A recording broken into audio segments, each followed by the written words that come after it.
Hola a todos, soy Noelia y en este nuevo vídeo vamos a hablar sobre el tema de los cosméticos.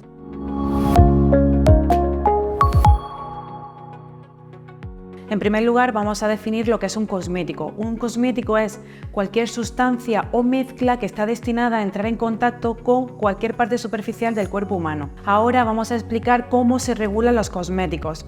En primer lugar, es muy importante tener en cuenta qué actividad vamos a realizar en relación con los cosméticos. Si, por ejemplo, es fabricación o importación de cosméticos, es totalmente obligatorio realizar una declaración responsable ante la Agencia Española del Medicamento y Productos Sanitarios.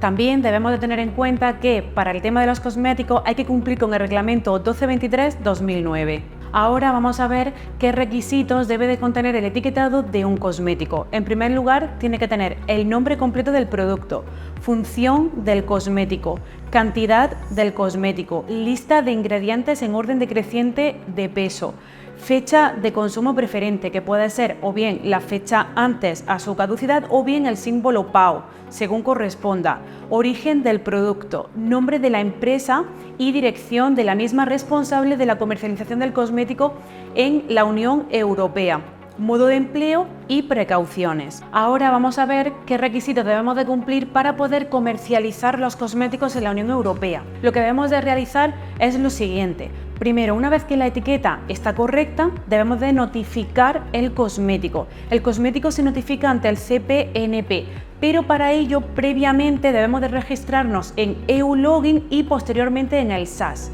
Y una vez que el SAS nos da autorización, ya tenemos acceso al CPNP. Y una vez que tenemos acceso al CPNP, ya podemos notificar nuestro cosmético. Desde el mismo momento en el que se notifica el cosmético, ya se puede proceder con su venta en la Unión Europea. Finalmente, indicaros que desde Legal Regulatory realizamos todos los tipos de trámites relacionados con los cosméticos. Muchas gracias a todos por ver este vídeo y os esperamos en otro vídeo de nuestro canal.